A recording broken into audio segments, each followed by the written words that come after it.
Bismillahirrahmanirrahim. Assalamu alaikum. Dear students, I am Mudassir Ali Sharif, your chemistry teacher. Students, chemistry second year. हम chapter number 1 discuss कर रहे हैं और आज का हमारा टॉपिक है ionization energy. Student, ionization energy का जो टॉपिक है आपने फर्स्ट ईयर में चैप्टर नंबर 6 में भी पढ़ा है और सेकेंड ईयर में भी इस टॉपिक को शामिल किया गया है आयोनाइजेशन एनर्जी को, जिसको आज हम डिटेल के साथ डिस्कस करेंगे. Student, examination point of view से और एंट्रेंस टेस्ट के पॉइंट ऑफ व्यू से दोनों तरह से ये जो टॉपिक है ये बहुत ही इंपॉर्टेंट है.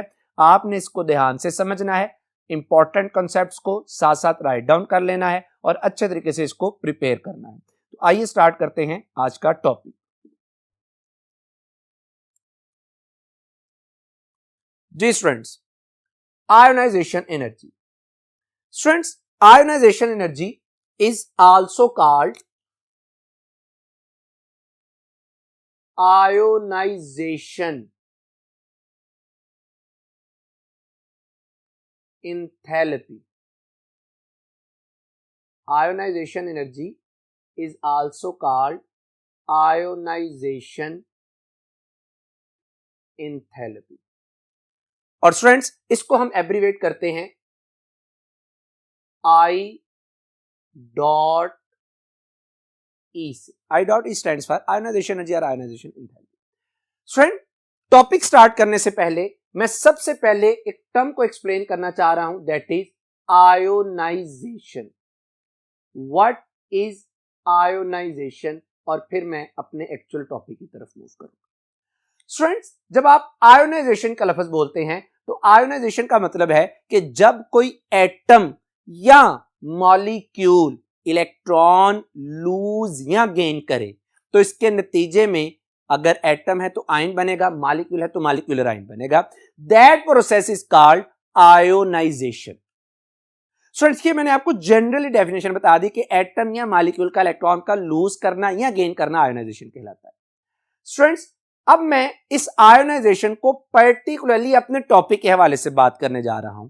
तो हमारे टॉपिक के लिहाज से जब मैं आयोनाइजेशन एनर्जी की बात करूंगा तो आयोनाइजेशन का मतलब है कि जब कोई एटम इलेक्ट्रॉन लूज करता है उसके नतीजे में, डेफिनेटली इलेक्ट्रॉन लूज किया है तो उसके नतीजे में क्या बनेगा, ion, which is positive ion, that is also called cation, and this process is called ionisation. Students, पहले मैंने आपको जनरली बता दिया कि ये एटम भी हो सकता है, मॉलिक्यूल भी हो सकता है, ये इलेक्ट्रॉन लूज भी कर सकता है, ये इलेक्ट्रॉन गेन भी कर सकता है. लेकिन अपने टॉपिक के कॉन्टेक्स्ट में मैंने रिस्ट्रिक्शन लगा दी कि जब आपने आयोनाइजेशन एनर्जी की बात करनी है तो फिर आपने कहना है कि atom which is the particle of element, जब एटम इलेक्ट्रॉन लूज करता है तो उसके नतीजे में पॉजिटिव आयन बनता है. That process is called ionisation. और स्टूडेंट, एटम से पॉजिटिव आयन बनाने के लिए जितनी आपको एनर्जी रिक्वायर्ड होती है that is called ionisation energy और आयोनाइजेशन एंथैल्पी.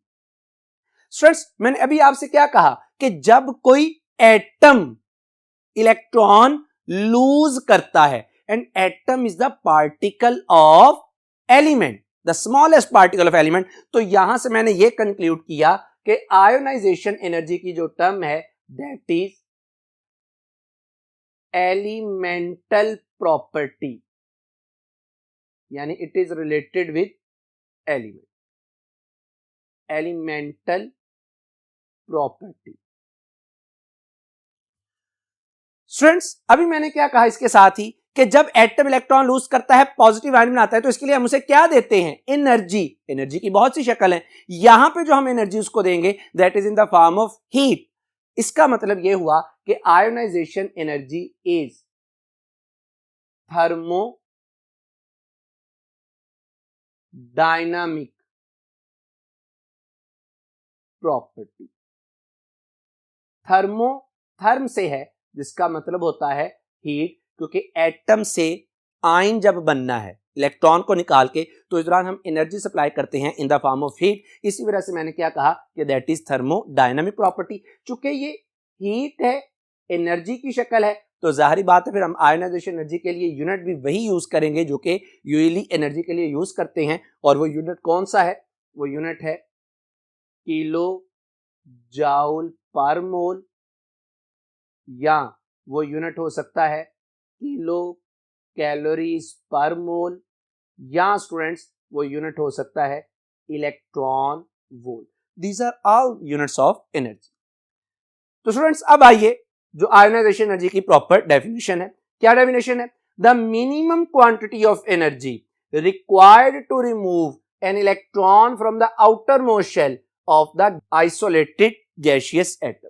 स्टूडेंट्स यहां पे कुछ टर्म्स हैं इंपॉर्टेंट, जैसे एक टर्म है मिनिमम क्वांटिटी, ये मिनिमम का लफ्ज क्यों यूज हुआ? दूसरी टर्म है रिक्वायर्ड,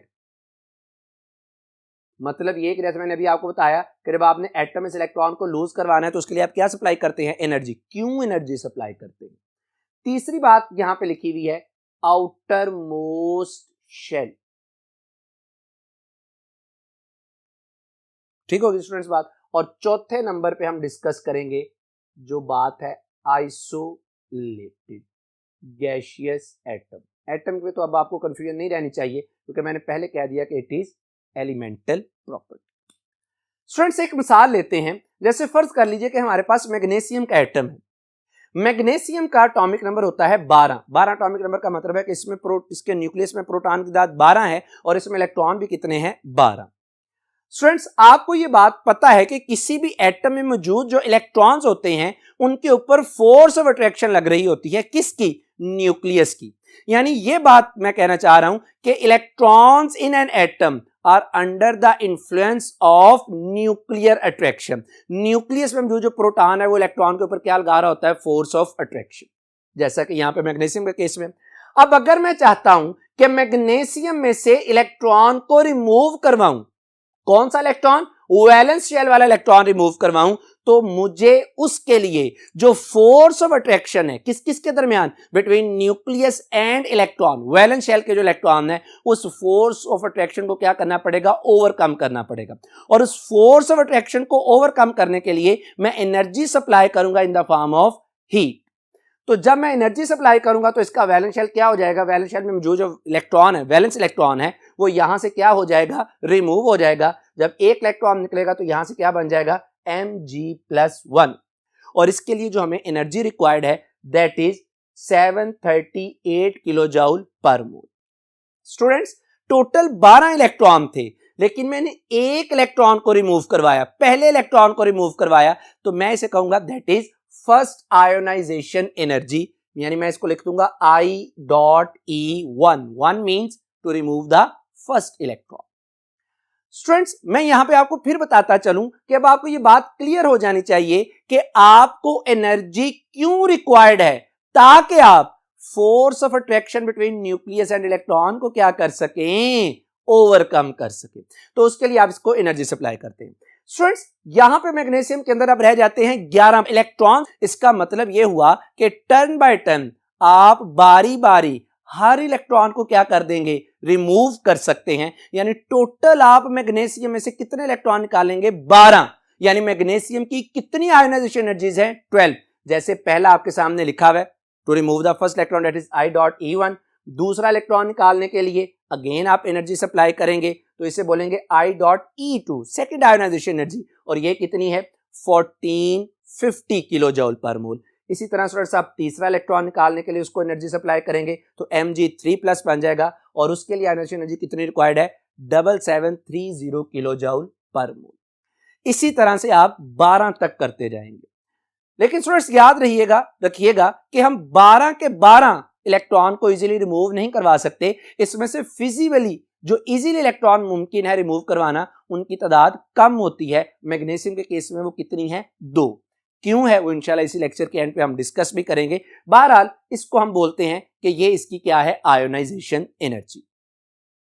एक और जैसे स्टूडेंट मिसाल ले लीजिए, लिथियम है। Lithium must be in gaseous state. Students sir gaseous state में ही क्यों लेना है? क्योंकि बेटा जब आप गैसियस, आइसोलेटेड को पहले देखिए, आइसोलेटेड का मतलब होता है अलग अलग होना।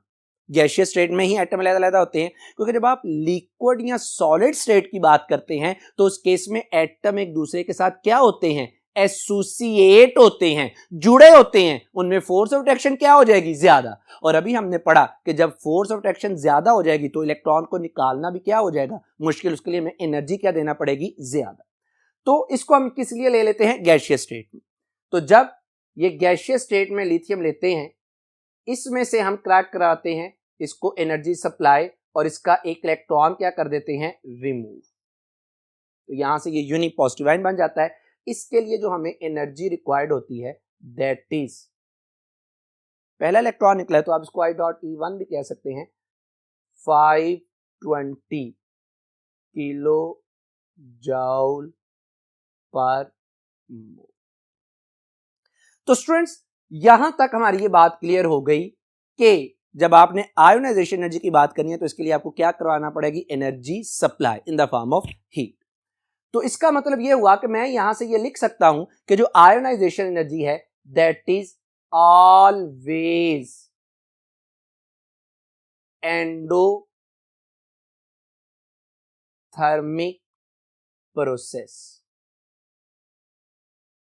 यानी जब भी आपने किसी एटम में से इलेक्ट्रॉन को रिलीज करवाना है तो आपको हमेशा एनर्जी देना पड़ेगी। इसी वजह से मैंने इसे क्या कहा, एंडोथर्मिक प्रोसेस। अच्छा स्टूडेंट, एक बात बड़ी इंटरेस्टिंग है, मैंने बार बार जिक्र किया एनर्जी देंगे इन द फॉर्म ऑफ हीट, लेकिन याद रखिएगा कि आप फोटॉन्स यानी लाइट को गिरा के भी आयोनाइजेशन करवा सकते हैं। बहरहाल हम उस केस को डिस्कस अभी नहीं करेंगे। That is always endothermic process. Students याद रखिएगा कि जो आयोनाइजेशन एनर्जी है, that is the qualitative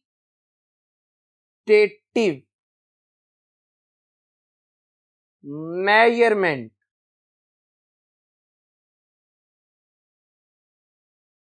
of stability of atom।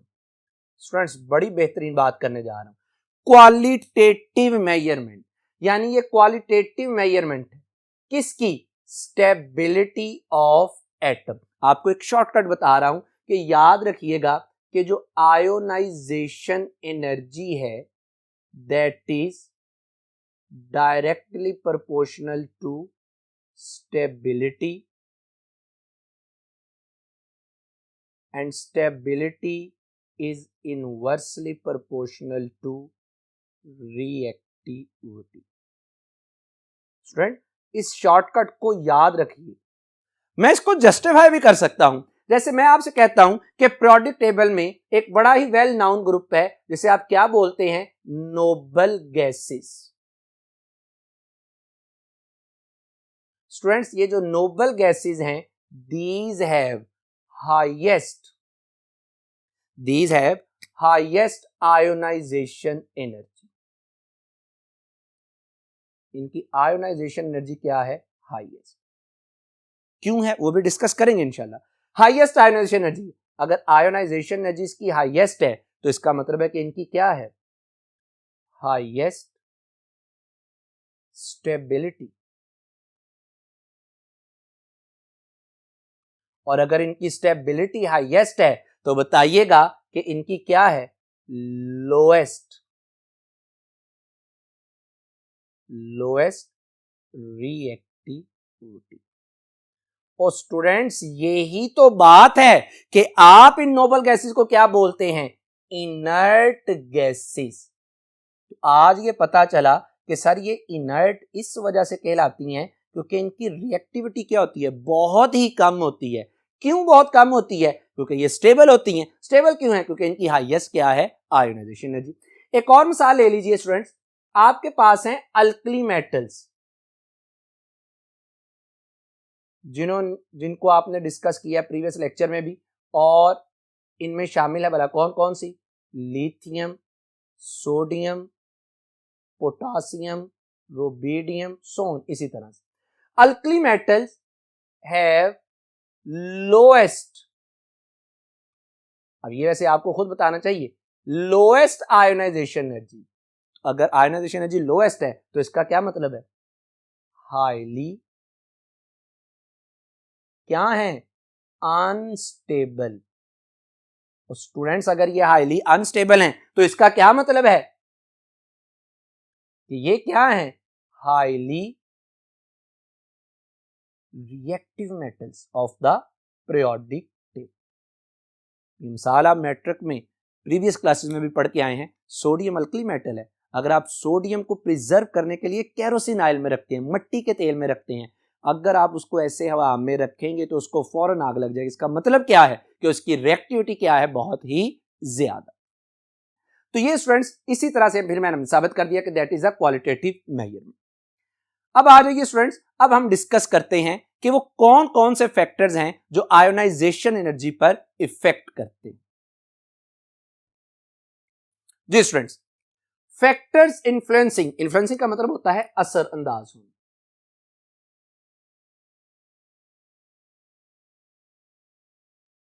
किस पे, आयोनाइजेशन एनर्जी पे। स्टूडेंट्स इसमें जो सबसे पहला फैक्टर हम डिस्कस करने जा रहे हैं, आयोनाइजेशन एनर्जी डायरेक्टली प्रोपोर्शनल है किसके, effective nuclear charge. Dear students, मैंने आपको प्रीवियस लेक्चर में न्यूक्लियर चार्ज और इफेक्टिव न्यूक्लियर चार्ज का फर्क बड़ा क्लियरली समझाया है, ठीक है। अब बहरहाल ये याद रखिएगा कि जो आयोनाइजेशन एनर्जी है ये डायरेक्टली प्रोपोर्शनल है इफेक्टिव न्यूक्लियर चार्ज के। इसका मतलब है कि किसी एटम में जितना न्यूक्लियस का चार्ज, जितना न्यूक्लियस का उल्टा क्या होगा, ज्यादा उसकी अपने इलेक्ट्रॉन के ऊपर पकड़ जो है वो भी क्या होगी, उतनी ज्यादा। इसका मतलब है वहां से इलेक्ट्रॉन को निकालना क्या होगा, उतना ही मुश्किल, यानी उसकी आयोनाइजेशन एनर्जी क्या होगी, बहुत ज्यादा। दूसरा जो फैक्टर आता है स्टूडेंट्स वो है ionization energy is inversely proportional to the shielding और स्क्रीनिंग इफेक्ट। अगेन स्टूडेंट्स, आपने शील्डिंग और स्क्रीनिंग इफेक्ट पढ़ा है, थोड़ा सा आपको बताया देता हूं कि शील्डिंग इफेक्ट क्या है। न्यूक्लियस की अट्रैक्शन का डिक्रीज होना, किस पर, वैलेंस शेल में मौजूद इलेक्ट्रॉन पर। तो जितना शील्डिंग इफेक्ट क्या होगा, ज्यादा, न्यूक्लियस का अपने वैलेंस शेल में मौजूद इलेक्ट्रॉन के ऊपर होल्ड भी क्या हो जाएगा, कम। जब होल्ड कम हो जाएगा तो उसका वहां से रिमूव होना भी क्या हो जाएगा, आसान। और जब रिमूव होना आसान हो जाएगा तो उसकी आयोनाइजेशन एनर्जी भी क्या हो जाएगी, कम। तीसरा स्टूडेंट फैक्टर है that ionization energy is inversely proportional to atomic radius of atom। सोचे जरा, खुद जरा सोचें इसकी क्या लॉजिक होगी, क्योंकि बेटा जितना एटम का रेडियस क्या होगा, ज्यादा, जितना साइज ज्यादा होगा, इसका मतलब यह होगा कि उसके ऊपर उस जितना साइज ज्यादा होगा, इसका मतलब है कि इलेक्ट्रॉन न्यूक्लियस से उतना दूर होगा, उसके ऊपर न्यूक्लियस का होल्ड, अट्रैक्शन, चार्ज उतनी क्या होगी, कम। इसका मतलब है जब अट्रैक्शन कम होगी साइज के बड़ा होने की वजह से, तो उस इलेक्ट्रॉन को रिमूव करना क्या हो जाएगा, आसान, यानी उसकी आयोनाइजेशन एनर्जी क्या हो जाएगी, कम हो जाएगी। चौथा स्टूडेंट फैक्टर है जो इसको इफेक्ट करता है, दैट इज नेचर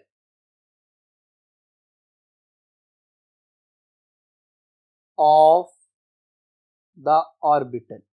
यानी आपने जो इलेक्ट्रॉन रिमूव करना है वैलेंस शेल से, वो वैलेंस शेल के किस ऑर्बिटल में मौजूद है। स्टूडेंट बहुत ध्यान से समझिएगा जरा, ये बात बड़ी इंटरेस्टिंग है। फर्ज कर लीजिए कि मेरे पास एक एटम है, कोई भी एटम है, सपोज कर लेते हैं, उसमें पहला शेल है, दूसरा शेल है, तीसरा शेल है, चौथा शेल। स्टूडेंट जब आप चौथे शेल में पहुंचते हैं तो चौथे शेल के अंदर कौन कौन से ऑर्बिटल हैं, उसमें मौजूद होगा 4s, उसमें होगा 4p, उसमें होगा 4d और उसमें होगा 4f। आप ऐसे समझ लीजिए कि मेरे पास 4 एटम है। एक एटम ऐसा है जिसके वैलेंस शेल में मौजूद जो ऑर्बिटल है वो है 4s, एक ऐसा है जिसके वैलेंस शेल में मौजूद जो ऑर्बिटल है वो है 4p, एक में 4d, एक में 4f। तो स्टूडेंट्स मुझे बताइएगा कि इनमें से सबसे मुश्किल इलेक्ट्रॉन निकालना किस में से है? आप कहेंगे सर उस ऑर्बिटल में से इलेक्ट्रॉन निकालना सबसे मुश्किल है जो न्यूक्लियस के सबसे करीब है। जो न्यूक्लियस से जितना दूर होगा उसका न्यूक्लियस का उसमें मौजूद इलेक्ट्रॉन के ऊपर होल्ड भी क्या होगा, कम, उसका निकलना भी क्या हो जाएगा, आसान। थोड़ी सी एनर्जी देंगे फटाफट वो इलेक्ट्रॉन क्या हो जाएगा, रिमूव हो जाएगा। तो आपने देखा कि अगर मेरे पास चौथा शेल है, जो चौथे शेल में, फोर्थ शेल में सबसे पहले एस आता है, 4s, फिर आता है 4p, फिर आता है 4d, फिर आता है 4f। तो सबसे पहले आया s, इसका मतलब है कि s के ऊपर न्यूक्लियस का होल्ड सबसे ज्यादा है, इसके ऊपर इलेक्ट्रॉन के ऊपर न्यूक्लियस की पकड़ सबसे ज्यादा है। तो यहां से अगर आपने इलेक्ट्रॉन निकालना है तो उसके लिए आपको एनर्जी सबसे ज्यादा देना पड़ेगी, और f के ऊपर कम है तो उसको इलेक्ट्रॉन को निकालना भी क्या है, आसान। सो बात यह तय हुई कि सर सबसे मुश्किल इलेक्ट्रॉन का निकलना किस में से है, s में से, फिर सर किस में से है, p में से, फिर किस में से है, d में से, और फिर f। चीजें कंसेप्चुअली पढ़नी है ताकि अगर कोई कमी रह गई है फर्स्ट ईयर में भी तो अब ये पूरी हो जाए, ताकि आगे जाके आपको एंट्रेंस टेस्ट में बहुत फायदा। स्टूडेंट्स ये तो था चौथा। पांचवें नंबर पे आ जाइए। आयोनाइजेशन एनर्जी डायरेक्टली प्रोपोर्शनल है स्टेबल इलेक्ट्रॉनिक कॉन्फ़िगरेशन।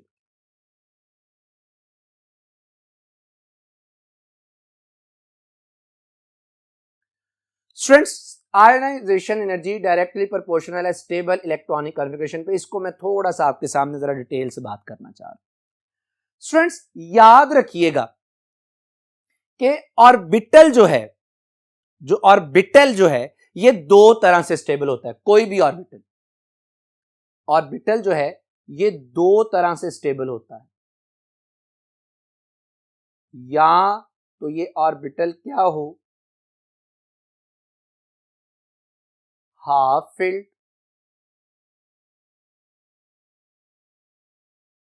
मैं एक्सप्लेन कर देता हूं स्टूडेंट्स इसको, या ये ऑर्बिटल क्या हो, फुली फिल्ड। मसलन अगर आप बात कर लें एस की, तो एस में मैक्सिमम कितने इलेक्ट्रॉन आते हैं, 2।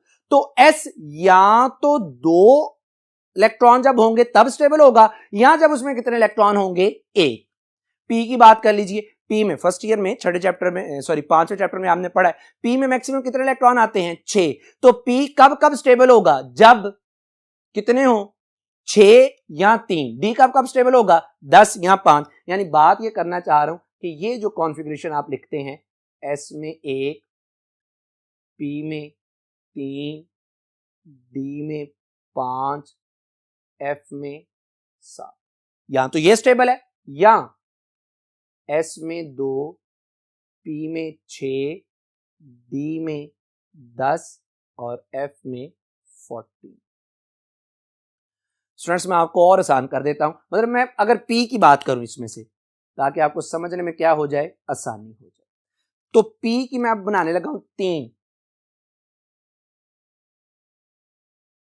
3 तरह से इसको कॉन्फ़िगरेशंस को ड्रा करने लगा हूं। अब आपने मुझे खुद बताना है सोच।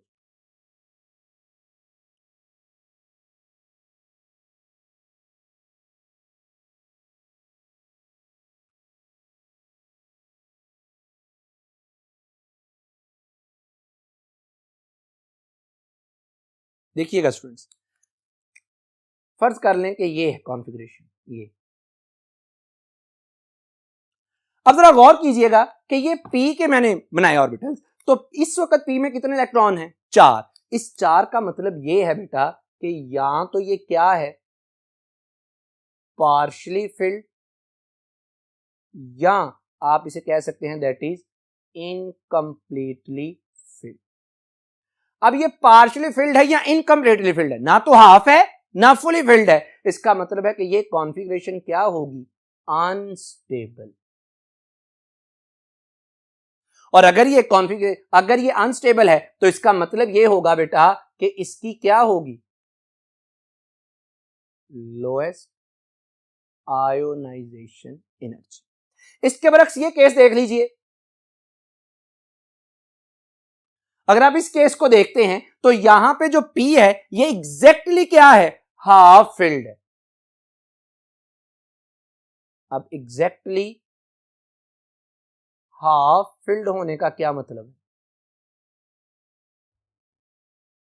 हाफ फिल्ड होने का मतलब है कि ये क्या है, स्टेबल। और अगर ये स्टेबल है तो इसका मतलब ये होगा कि इसकी क्या है, हाई आयोनाइजेशन एनर्जी। स्टूडेंट्स ये केसेस याद रखिएगा क्योंकि अभी मैंने वेरिएशन को डिस्कस करना है तो ये काम आएंगे। और आखिरी अगर केस डिस्कस करूं, अब मैंने इसको क्या कर दिया, fully filled, that is this is fully filled. Students जब ये फुली फिल्ड होगा तो ये हाईली स्टेबल होगा। जब ये हाईली स्टेबल होगा तो इसकी क्या होगी, हाईएस्ट आयोनाइजेशन एनर्जी। स्टूडेंट्स इन कॉन्सेप्ट्स को जहन में रखिएगा, ये अभी जब हम प्रोडक्ट टेबल की वेरिएशन करेंगे तो पढ़ेंगे तो इसमें हमें बहुत ये फायदेमंद होगा। स्टूडेंट्स अब मैंने ये आपके सामने फैक्टर डिस्कस कर दिए, अब हम इन फैक्टर्स को जहन में रखते हुए, इनको देखते हुए पीरियोडिक टेबल में वेरिएशन पढ़ते हैं, किसकी, आयोनाइजेशन एनर्जी। जी स्टूडेंट, पीरियोडिक ट्रेंड्स। स्टूडेंट्स किसके पीरियोडिक ट्रेंड्स और द आयोनाइजेशन एनर्जी किसमें, इन द पीरियोडिक टेबल।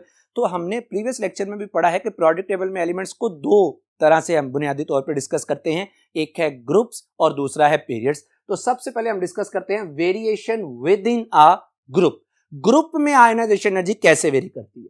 स्टूडेंट्स जब भी आप ग्रुप की बात करते हैं ना तो याद रखिएगा कि ग्रुप के लिए हम भला क्या बोलते हैं, इन a group, in a group, किसी भी ग्रुप में फ्रॉम टॉप टू बॉटम, किसी भी ग्रुप में टॉप टू बॉटम जाते हुए, टॉप टू बॉटम से मुराद कंफ्यूज ना होइएगा, टॉप टू बॉटम से मुराद जैसे हाइड्रोजन, लिथियम, सोडियम, पोटेशियम, होता क्या है कि नंबर ऑफ शेल्स क्या करते हैं, इंक्रीज करते हैं। स्टूडेंट्स जब नंबर ऑफ शेल्स इंक्रीज करते हैं तो क्या होता है, शील्डिंग इफेक्ट क्या करता है, इंक्रीज। स्टूडेंट्स जब शील्डिंग इफेक्ट इंक्रीज करता है तो एटॉमिक साइज क्या करता है, इंक्रीज। स्टूडेंट्स जब एटॉमिक साइज इंक्रीज करता है तो बताएं जरा सोच के, अभी आपने पढ़े हैं सारे फैक्टर्स, जब एटॉमिक साइज इंक्रीज करता है तो इफेक्टिव न्यूक्लियर चार्ज क्या करता है, डिक्रीज। जब इफेक्टिव न्यूक्लियर चार्ज मेरा पुत्र डिक्रीज करता है तो आयोनाइजेशन एनर्जी भी क्या करती है, डिक्रीज। अब ये चीजें बिल्कुल सीक्वेंस में मैंने बात की कि जैसे ये सारी shell increase, effective shielding effect increase, atomic size increase, तो क्या लेवल लिखा, इफेक्टिव न्यूक्लियर चार्ज क्या करता है, डिक्रीज करता है। तो आयोनाइजेशन एनर्जी भी क्या करेगी, डिक्रीज। स्टूडेंट्स मिसाल ले लीजिए, जैसे हमारे पास है अल्कली मेटल, अल्कली मेटल्स, यहां फर्स्ट ए ग्रुप की चले मिसाल ले लें। फर्स्ट ए ग्रुप में हमारे पास क्या है, hydrogen, lithium, sodium, potassium, rubidium, caesium, francium. तो स्टूडेंट्स जब आप ग्रुप में टॉप टू बॉटम आ रहे होते हैं तो आप देख रहे हैं कि साइज क्या करता है, इंक्रीज। न्यूक्लियस की अपने इलेक्ट्रॉन के ऊपर होल्ड पकड़ क्या हो जाती है, कम, जिसकी वजह से आप देख सकते हैं कि इनकी आयोनाइजेशन एनर्जी भी क्या कर रही है, डिक्रीज कर रही है। इसी चीज को आप ग्राफ में देख लें कि जब आप ग्राफ देखते हैं तो जो ग्राफ है, कर्व है for the ionization energy and the atomic number, तो वो कर्व जो है जैसे जैसे आप ग्रुप में बॉटम साइड पर आ रहे हैं वो कर्व अपवर्ड नहीं जा रही बल्कि कर्व क्या आ रही है, डाउनवर्ड। इसका क्या मतलब है कि आयोनाइजेशन एनर्जी क्या करती है, डिक्रीज करती है। एक और एग्जांपल ले लीजिए स्टूडेंट्स, हेलोजेंस। हेलोजेंस हमारे पास 7th ए ग्रुप है, फ्लोरीन, क्लोरीन, ब्रोमीन, आयोडीन। तो स्टूडेंट इसमें भी जब आप ग्रुप में टॉप टू बॉटम जाते हैं तो साइज के इंक्रीज करने की वजह से आप देख सकते हैं कि इनकी आयोनाइजेशन एनर्जी क्या कर रही है, डिक्रीज कर रही है। तो स्टूडेंट्स ये तो वेरिएशन थी हमारे पास किस में, इन अ ग्रुप। अब आइए डिस्कस करते हैं variation of ionization energy in the periods.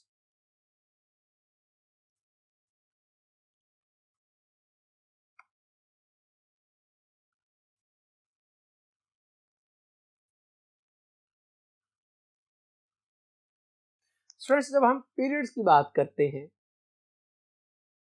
तो पीरियड्स के लिए हम लिखते हैं कि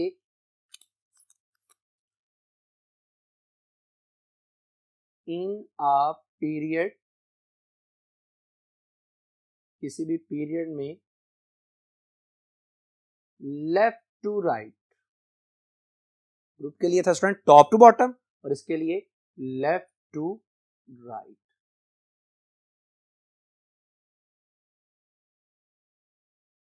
लेफ्ट टू राइट क्या होता है जी, लेफ्ट टू राइट जाते हुए नंबर ऑफ शेल्स स्टूडेंट्स रहते हैं same, number of shells same, shielding effect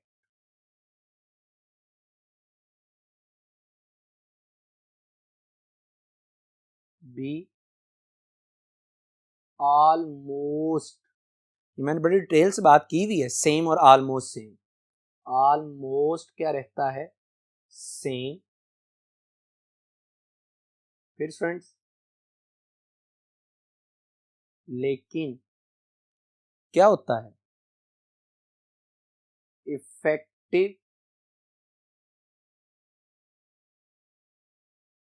nuclear charge क्या करता है, इंक्रीज। जब इफेक्टिव न्यूक्लियर चार्ज इंक्रीज करता है तो atomic radius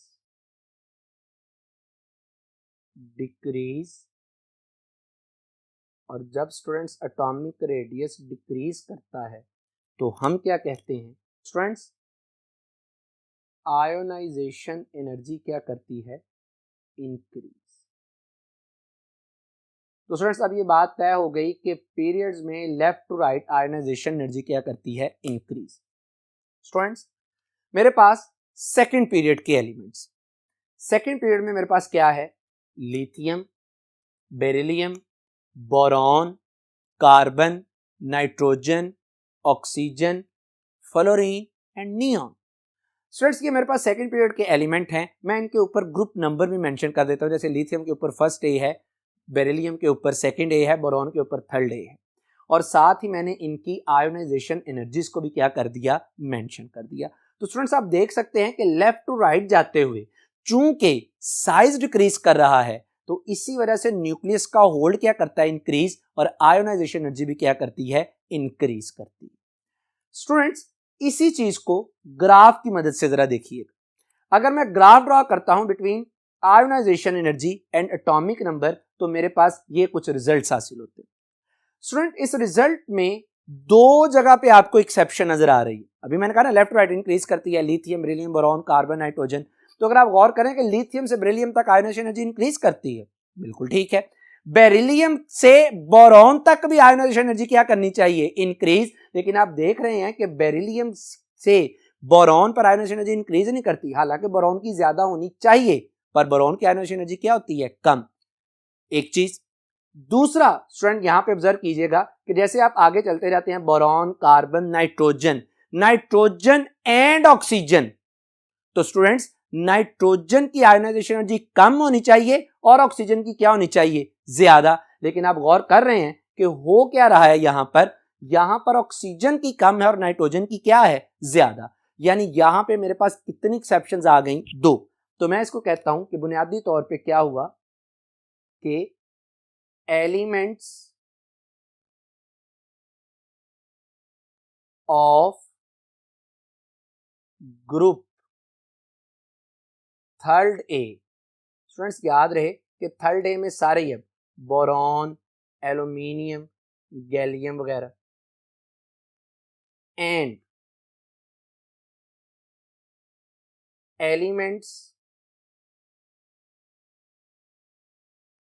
of group 6A, कौन कौन से हैं इसमें students, oxygen, sulphur, selenium, ETC, show abnormal behaviour. Abnormal का मतलब है जो कि नॉर्मल ना हो, हमारे कॉन्सेप्ट के मुताबिक ना, बल्कि डेविएट करे, एबनॉर्मल बिहेवियर। स्टूडेंट्स अब इस चीज को समझना है कि सर ऐसा क्यों होता है। फॉर एग्जाम्पल मैं बात कर लेता हूं सेकेंड ग्रुप में, किसकी, बेरिलियम।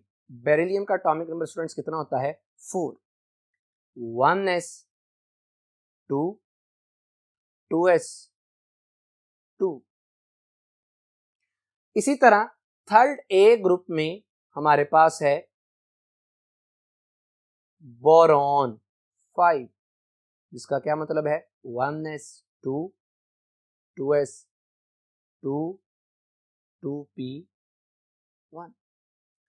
स्टूडेंट्स मैंने अभी आपके साथ पॉइंट डिस्कस किया कि आयोनाइजेशन एनर्जी डायरेक्टली प्रोपोर्शनल है स्टेबल इलेक्ट्रॉनिक कॉन्फ़िगरेशन के, और मैंने आपसे कहा कि हाफ फिल्ड या फुली फिल्ड जो ऑर्बिटल्स हैं ये क्या होते हैं, ज्यादा स्टेबल, और इनकी आयोनाइजेशन एनर्जीज भी क्या होती हैं, ज्यादा होती हैं।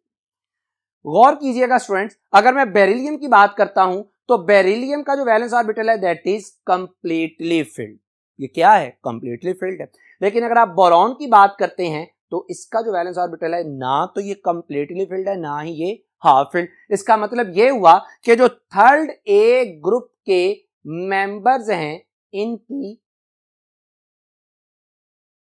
अनस्टेबल होती है क्या, इलेक्ट्रॉनिक कॉन्फ़िगरेशन।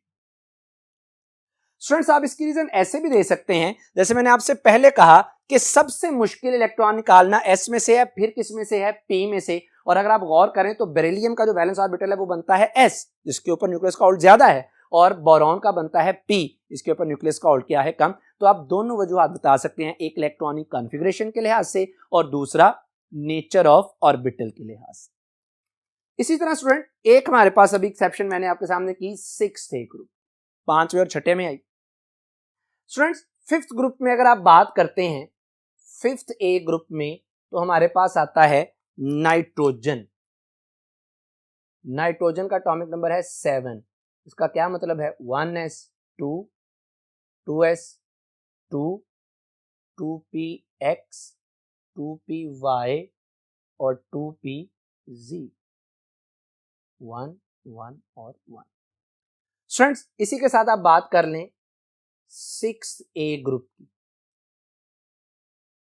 6th ए ग्रुप में हमारे पास आता है, लेट्स सपोज ऑक्सीजन, मैं एक एक एलिमेंट की मिसाल ले रहा हूं, 1s2 2s2 2px 2py और 2pz।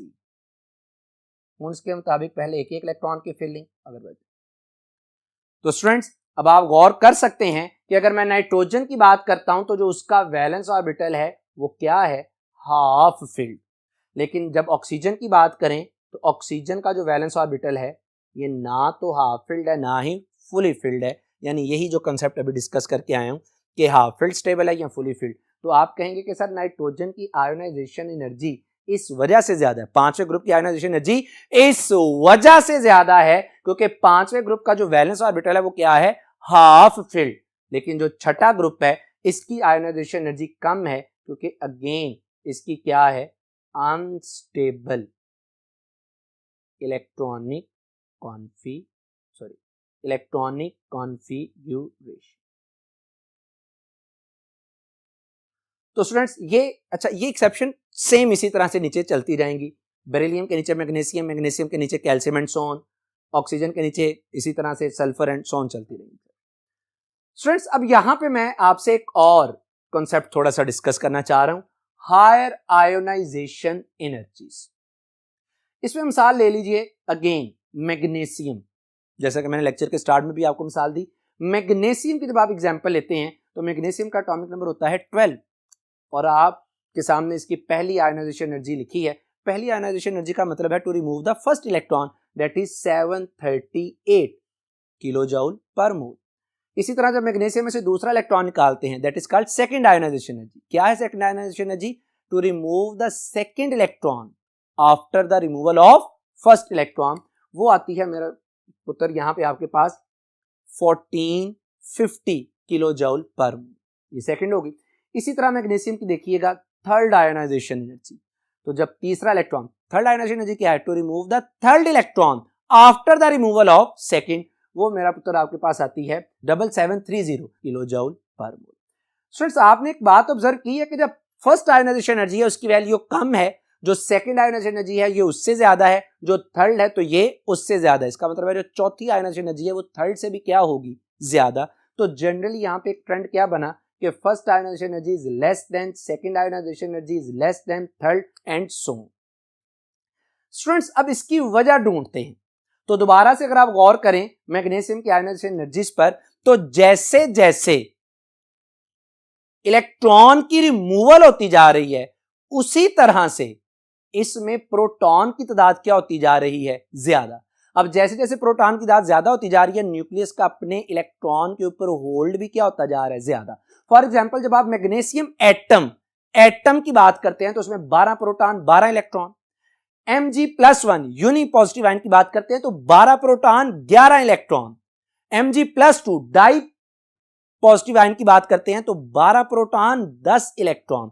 इसका मतलब यह हुआ कि the dominant positive charge holds the remaining electrons with greater force and make the removal of the further electron more difficult.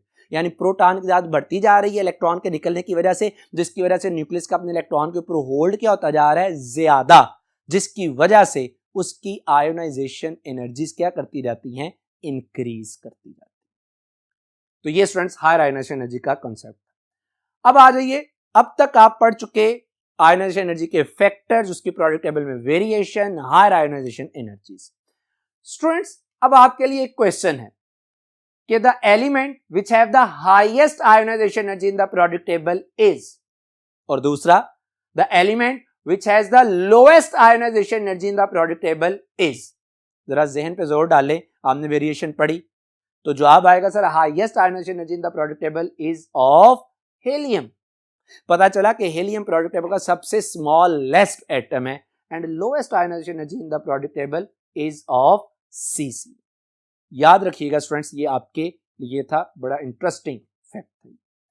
Students अब हम डिस्कस करते हैं आयोनाइजेशन एनर्जीज के कुछ कॉन्सेप्ट्स, कुछ एप्लीकेशंस के आयोनाइजेशन एनर्जी को पढ़ के हमें केमिस्ट्री के हवाले से क्या क्या बेनिफिट्स मिल सकते हैं। तो आइए स्टार्ट करते हैं एप्लीकेशंस ऑफ आयोनाइजेशन एनर्जी। जी students, applications of ionization energy, इसमें सबसे पहली एप्लीकेशन है index of metallic reactor. Students metallic reactor inversely proportional है आयोनाइजेशन एनर्जी की। स्टूडेंट हमने प्रीवियस लेक्चर में भी पढ़ा था कि मेटेलिक और नॉन मेटेलिक रिएक्टर में फर्क, मेटल्स क्या हैं जो इजीली इलेक्ट्रॉन रिलीज कर सके। स्टूडेंट्स इजीली इलेक्ट्रॉन उसी वक्त लूज होता है जब उसकी आयोनाइजेशन एनर्जी क्या हो, कम। तो मेटेलिक करैक्टर और आयोनाइजेशन एनर्जी एक दूसरे के साथ क्या है, इनवर्स। जितना किसी एलिमेंट की आयोनाइजेशन एनर्जी कम होगी उसका मेटेलिक करैक्टर उतना ज्यादा, जितनी आयोनाइजेशन एनर्जी ज्यादा उतना उसका मेटेलिक करैक्टर क्या होगा, कम। तो यहां से तीन पॉसिबिलिटीज बन गई। अगर लो आयोनाइजेशन एनर्जी है then the element is metal, अगर हाई आयोनाइजेशन एनर्जी है then the element is non metal, और अगर मॉडरेट वैल्यू है तो वो क्या है, मेटालाइट। स्टूडेंट्स अब मैं एक बड़ा बेहतरीन रिलेशन डेवलप करने लगा हूं। अभी आप पढ़ के आए कि पीरियड्स में left to right ionization energy क्या करती है, इंक्रीज। इसका मतलब ये हुआ कि लेफ्ट साइड पर जो एलिमेंट है उनकी आयोनाइजेशन एनर्जी क्या है, कम, यानी वो क्या है, मेटेलिक। और राइट साइड पर जैसे आप मूव करेंगे उनकी आयोनाइजेशन एनर्जी क्या है, ज्यादा, मतलब वो क्या है, नॉन मेटेलिक। स्टूडेंट्स दूसरी एप्लीकेशन है हमारे पास strength of reducing agent. Students reducing agent क्या होता है, जो दूसरों को रिड्यूस करे और खुद ऑक्सीडाइज हो। खुद ऑक्सीडाइज होने का क्या मतलब है कि वो इलेक्ट्रॉन को क्या करता है, रिलीज। और जब इलेक्ट्रॉन रिलीज करना हो तो उसके लिए जरूरत होती है किसकी, आयोनाइजेशन एनर्जी की। तो इसका मतलब यह हुआ कि reduce strength of reducing agent inversely proportional है आयोनाइजेशन एनर्जी के। जितनी आयोनाइजेशन एनर्जी कम उतना इजीली इलेक्ट्रॉन रिलीज हो जाएगा। स्टूडेंट्स इसका मतलब यह भी हुआ कि पीरियोडिक टेबल में जो अल्कली मेटल्स हैं इनकी आयोनाइजेशन एनर्जी सबसे कम है, they are the best reducing agents in the periodic table. Student तीसरी एप्लीकेशन है हमारे पास रिएक्टिविटी ऑफ मेटल। स्टूडेंट्स मुझे बताइएगा कि मेटल क्या है।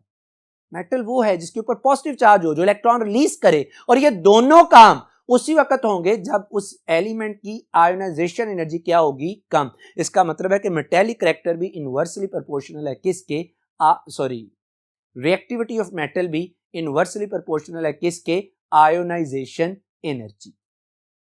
आखिरी student application prediction of the valency of element. Students from the gaps in first, second, third, fourth and so on ionization energy we can guess the valency of an element. यानी हम ionisation energies के दरमियान में जो gap है, पहली, दूसरी, तीसरी, चौथी, उनके दरमियान में जो गैप है उससे हम एलिमेंट की वैलेंसी को प्रेडिक्ट कर सकते हैं। जैसे स्टूडेंट्स आप देख लीजिए कि मेरे पास सोडियम है, सोडियम की फर्स्ट आयोनाइजेशन जो एनर्जी है यानी to remove the first electron वो कितनी है भला, 496 किलो जूल पर मोल। इसी तरह सोडियम की जो सेकंड आयोनाइजेशन एनर्जी है वो कितनी है स्टूडेंट्स, 4562.4 किलो जूल पर मोल। अब गौर कर रहे हैं, पहली है 496 और दूसरी है 4562.4 किलोग्राम, 4 किलो जूल पर मोल। अब गौर कर रहे हैं कि पहली और दूसरी के दरमियान में जो एनर्जी गैप है वो बहुत बहुत ज्यादा है, कम से कम कुछ 7-8 गुना उसमें क्या है, एनर्जी गैप। इसका मतलब क्या हुआ स्टूडेंट्स कि जब दो आयोनाइजेशन एनर्जीज के दरमियान गैप बहुत ज्यादा हो तो जो आयोनाइजेशन एनर्जी कम होगी उस एलिमेंट की वैलेंसी भी उतनी होगी। जैसे सोडियम की पहली और दूसरी में गैप बहुत ज्यादा है तो जो कम वाली आयोनाइजेशन एनर्जी है वही उसकी क्या होगी, वैलेंसी। कम वाली कौन सी है, 496, और 496 से उसकी क्या होगी, उसके लिहाज से उसकी क्या होगी वैलेंसी, यानी 1। इसी तरह आप मैग्नीशियम के डाटे पे गौर कर लें तो पहली और दूसरी में जो गैप है वो बहुत कम है, यानी पहली आयोनाइजेशन एनर्जी है 738, दूसरी है 1450, ऑलमोस्ट डबल हो गई। तीसरी है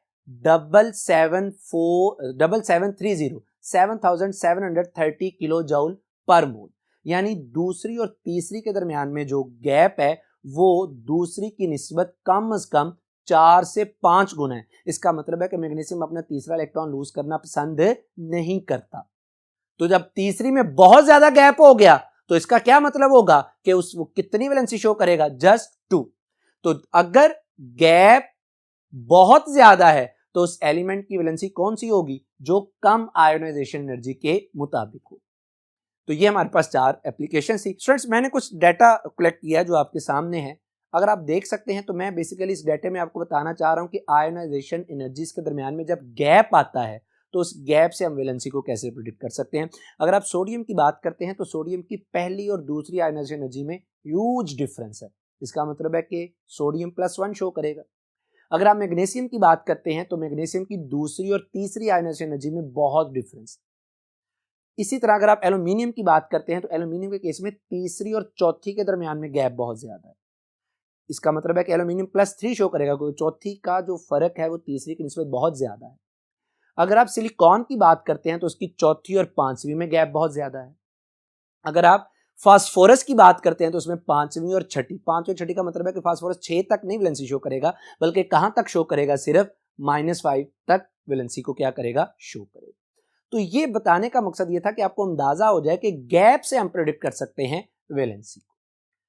स्टूडेंट्स, आज के हमने इस लेक्चर में थारोली डिस्कस किया आयोनाइजेशन एनर्जी को, उसके फैक्टर्स, वेरिएशंस और उसकी इंपॉर्टेंट जो चीज जो आपको कंसेप्चुअली स्ट्रॉन्ग करेगी, एप्लीकेशंस को डिस्कस किया।